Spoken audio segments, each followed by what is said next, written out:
Vaheguru Ji Ka Khalsa, Vaheguru Ji Ki Fateh. Last week we explored how Emperor Bahadur Shah, reinforced with many allies, tried to capture Baba Banda Singh Bahadur over the years, but failed each time.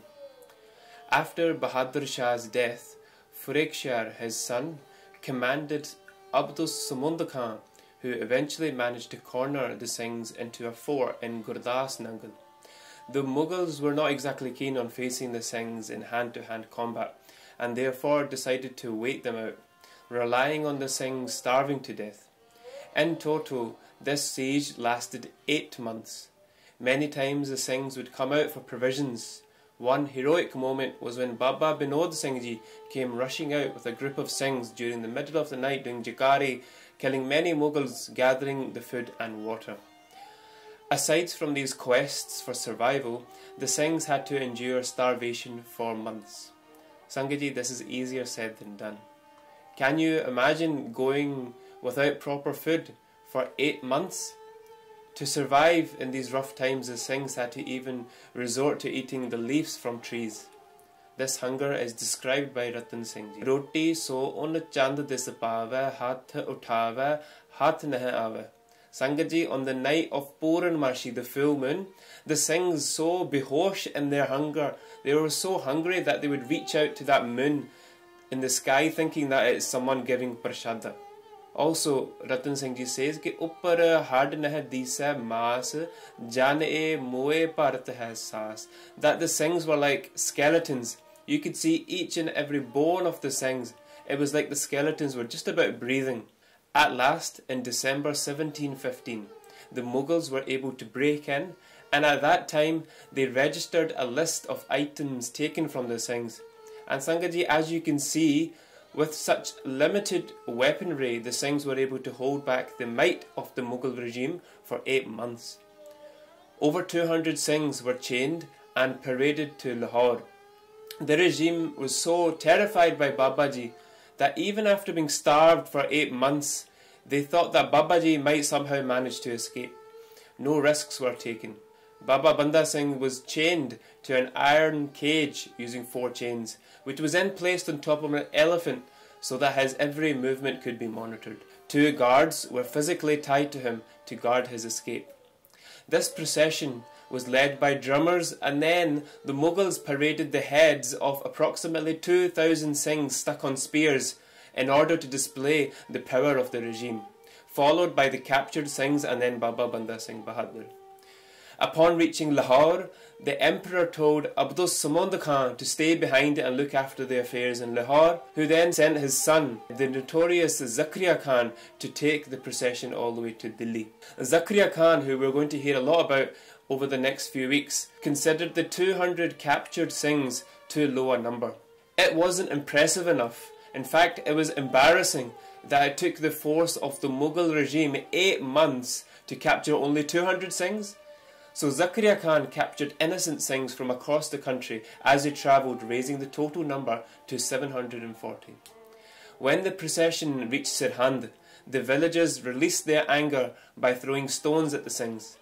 Despite being mocked, injured, and not having any hope for survival, the Singhs were still in Chardikala, shouting jagari, singing shabads like Kabir, Mohe marne ka chao hai, maro ta har ka dwar, shabads that destroy the fear of death. They would respond to the villagers by saying, Koi na, the Khalsa will spread again, and will come back and destroy Sirhind again and again. The Mughal supporters would get more angry at the sight of their Chardikala. As they reached Delhi in February 1716, the emperor started to panic.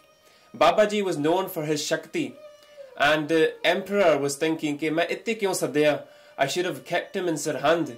If I bring him here, he might cause some sort of disaster here in my hometown. Sangaji inna darda si that he got countless Maulvis to do the recitation of the Quran to somehow make sure Baba Banda Singh doesn't destroy his home city. Look at the power of just the image and the name of Baba Banda Singh. Inna darda si that initially he set up his own camp across the river Jamuna, keeping Banda Singh the other side of the river miles away from him. March 1716, the executions of the Singhs begin. Each day 100 Singhs would be taken out of the prison and one by one executed, having their head chopped off. The executions were so vast that blacksmiths were kept standby to sharpen the executioners' swords. Life was promised to anyone who would renounce Sikhi. But as all recorded sources say that not a single Sikh gave up his Sikhi. Sir jave ta jave, mera Sikhi sidak na jave. The Singhs welcomed the executioner with cheerful faces and Vaheguru, Vaheguru, Vaheguru on their lips. How amazing is this, Sangat Ji? You would have thought that the Singhs would be angry or they'd be upset. Instead, the Singhs were so chardi kala that they even created a nickname for the executioner. They would all laugh and call him Mukti Data, the giver of salvation. Ke oda na hi rakh liya ke mukti den wala, has ke shahidiyan paiyan Singha ne. A Muslim historian, Hussain Khan, writes that the Singhs not only behaved firmly during executions, but they would fight each other to be shaheed first. Gyani Gyan Singh Ji beautifully describes how the jailer would ask each Singh the same question. Are you prepared to convert to Islam?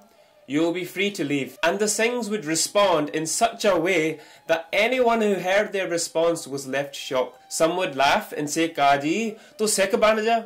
Why don't we bless you with Amrit today? And others in Beiras would respond, Kaji, tu pagal ta nahi ho gaya? You've not gone crazy, have you? Have you ever met a Singh who has given up his Sikhi yet? Why are you asking the same question bar again and again? 100 Singhs were killed a day for 7 days. The heads of the Singhs were then stuffed and then hung up on trees to send a strong message to the population. On the third day of executions, amongst the innocent captured by Zakaria to make up the numbers was a Sikh youth recently married. His mother approached Ratanachand, the Diwan of the governor, and through his influence managed to get through to the emperor. She explained that her son was not a Sikh and to free him.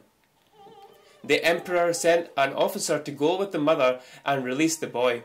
And they reached just as the executioner was standing over the young Singh with a sword dripping in blood about to strike. They stopped the execution and they said, "You're free to go." Sangat Ji, this young, brave Gursikh, amazed even the executioners. He gave such an astonishing response saying, "My mother is a liar. I am heart and soul a devoted Sikh of the Guru. Quickly, let me be shaheed alongside my brothers. No mother of mine would say I'm not a Sikh of the Guru." No tears of his mother or persuasion by the Vajir promising him land and riches could change his mind. He had just pure love for Sikhi till his last breath as he joined the never-ending list of great shaheeds. Everyone watching were just in complete shock. There was silence apart from the sounds of Tan Guru Ke Sikh, Tan Sikhi, Tan Sikhi. Baba Banda Singh Ji and 26 of his commanders were kept imprisoned for months. This was so they can interrogate them to find out if any treasure was hidden. Brutal interrogation techniques were used, yet the Singhs didn't break. Instead, they laughed in the emperor's face, and in June 1716, Baba Banda Singh Ji, Babaji's 4-year-old son Ajay Singh, Baj Singh, Ram Singh, Fateh Singh, Gulab Singh, and all other Mukhi Singhs were taken out in another procession. They mocked Baba Banda Singh by dressing him up to look like a king. After the procession around Delhi, he was now given the option to convert or die. Baba Banda Singh Ji said, "What is another few years of life compared to being an Amar Shaheed, remembered for the rest of time?" Some sources say that Babaji was tied to a hathi and then dragged around Delhi, but that was just the start of the torture. Now Sangat Ji, try to picture this scene. Ajay Singh, 4 years old, was placed into the arms of his father, who was told to kill his own son. Babaji at that point replied saying, "I wouldn't even attack your son. What makes you think I would kill my own?"